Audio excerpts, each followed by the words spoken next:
Ahoj, Krásný den, vítáme tě u podcastu Meditace douší. který si můžeš pustit kdykoliv a kdekoliv. Vždy, když ucítíš, že potřebuješ uvolnit svou mysl a tělo, A nebo jen tak, zastavit se ve schonu každodenních strastí a starostí. teď už se jen pohodlně usaď A užij si dnešní poslech.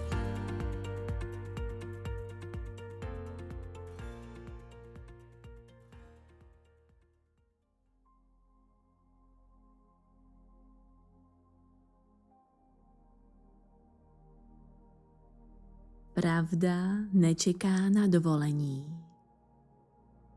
Jen na vaši odvahu ji vidět. Vítám vás v prostoru, kde je dovoleno vědět. Kde nemusíte předstírat, že odpověď neznáte. Kde můžete konečně přestat hledat a začít slyšet. Zavřete oči a pomalu se poprvé vědomě nadechněte.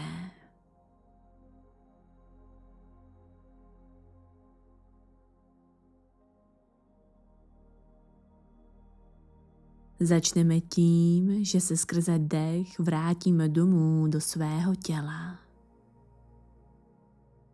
Nádech nosem, hluboký, pomalý, plíce se rozšiřují a na vrcholu zadržte svůj dech.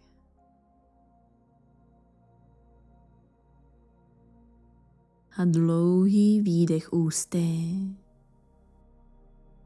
Uvolněte ramena, uvolněte čelist. Ještě jednou. Hluboký nádech nosem.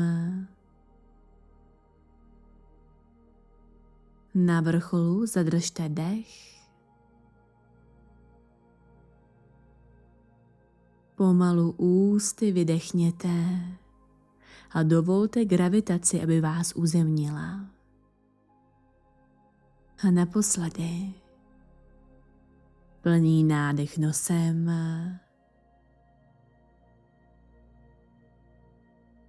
Zadržte svůj dech. A s výdechem nechte odejít veškeré nepohodlí.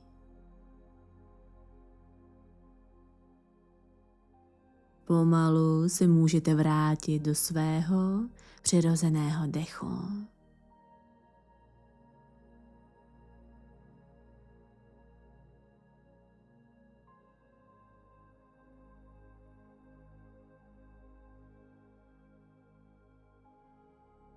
Možná jste slyšeli, že za 3 generace si na nás většina lidí ani nevzpomene. Naše jména zmizí jako stopy v písku. Ale víte co? Nemusí to být smutné. Ba naopak, osvobozující. Protože když si uvědomíte, jak je to všechno pomíjivé, přestanete brát každé rozhodnutí jako otázku života a smrti. Můžete si dovolit zkusit to, co vás láká.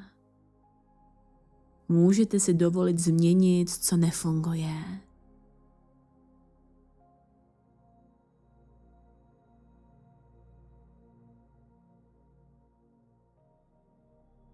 Lidská mysl je zvláštní. Dokáže vědět pravdu a zároveň ji dokonale ignorovat. Vidět jasnou cestu, ale jít velkou oklikou. Ne ze slabosti, ale ze strachu. Protože pravda někdy znamená změnu a změna znamená opustit to známé. I když to známé bolí.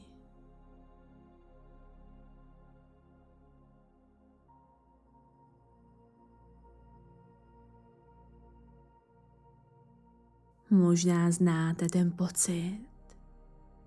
Celý život děláte to, co se od vás očekává. Šplháte po žebříku, krok za krokem, rok za rokem. A pak se jednoho dne zastavíte, otočíte se a uvědomíte si, že tento žebřík stojí u špatné zdi. U zdi někoho jiného.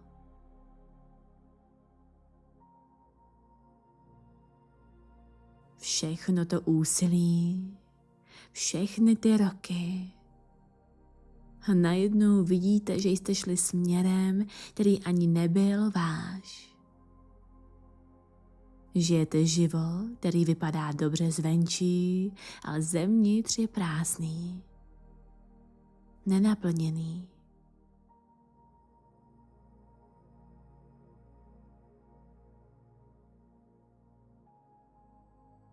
A víte, co je ještě těžší? Vědět, že žebřík je u špatné zdi. U zdi někoho jiného, ale i přesto šplhat dál. Protože v tomto případě aspoň víte, co očekávat. Aspoň to je jisté. A tak zůstáváte. V práci, která vás vyčerpává. Ve vztahu, který vás nenaplňuje. V životě, který není špatný, ale není ani dechberoucí. Jen známý, komfortní, bezpečný.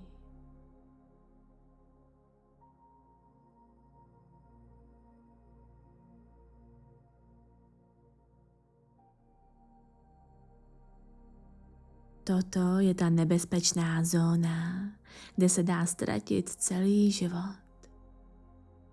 Kde věci nejsou dost špatné na to, abyste odešli, ale ani nejsou dost dobré na to, abyste byli opravdu naplnění. A tak čekáte na správný moment, na to, až budete připravení, až to bude snazší. Ale ten moment nikdy nepřijde sám.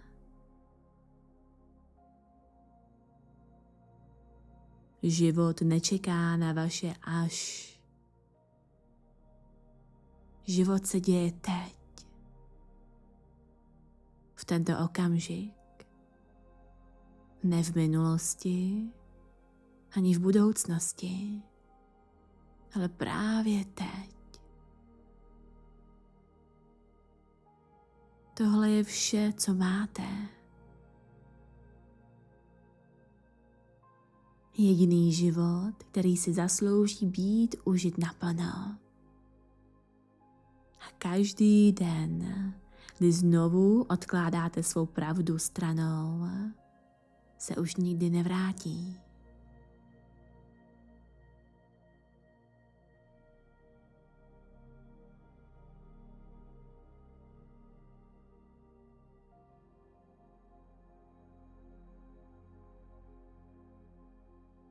Představte si, že váš život je jako seriál.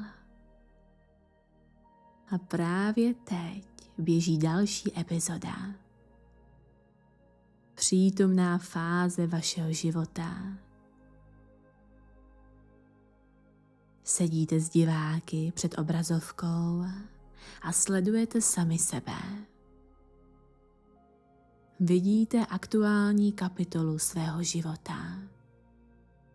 Ta, která se odehrává právě teď.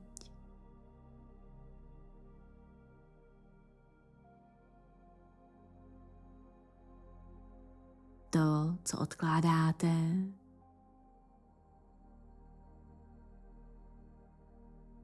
co ignorujete,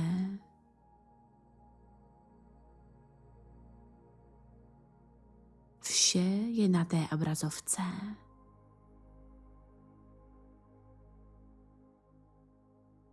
A diváci kolem vás vidí jasně, co ta postava na obrazovce potřebuje udělat.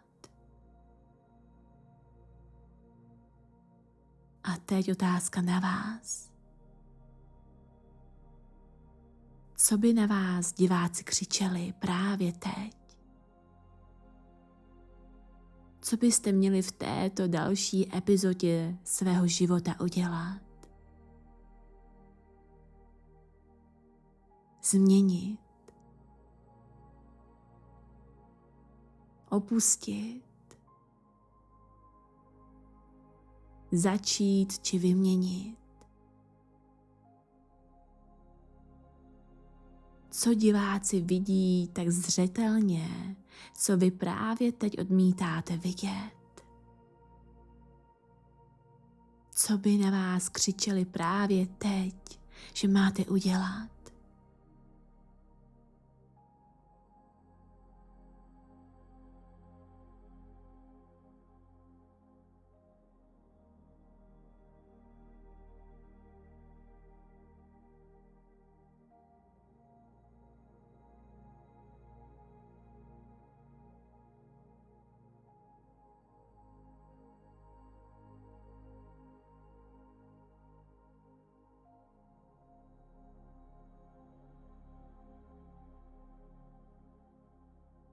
Nechte tu otázku prostoupit celým vaším tělem.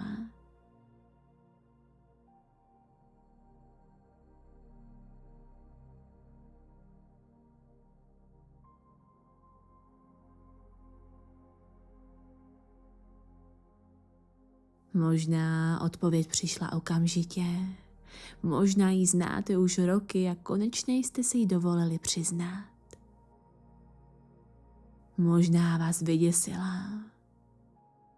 Vše je v pořádku.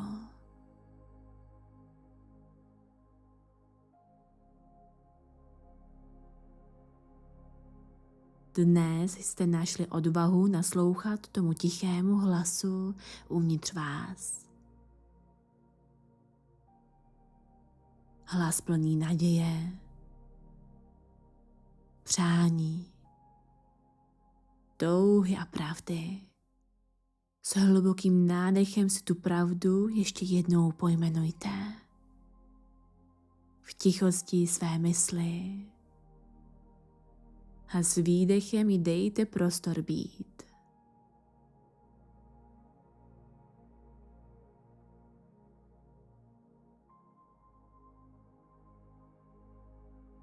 Pomalu se vraťte do prostoru kolem vás. A až budete připraveni, otevřete své oči. A pamatujte, diváci před obrazovkami už vědí, co máte dávno udělat.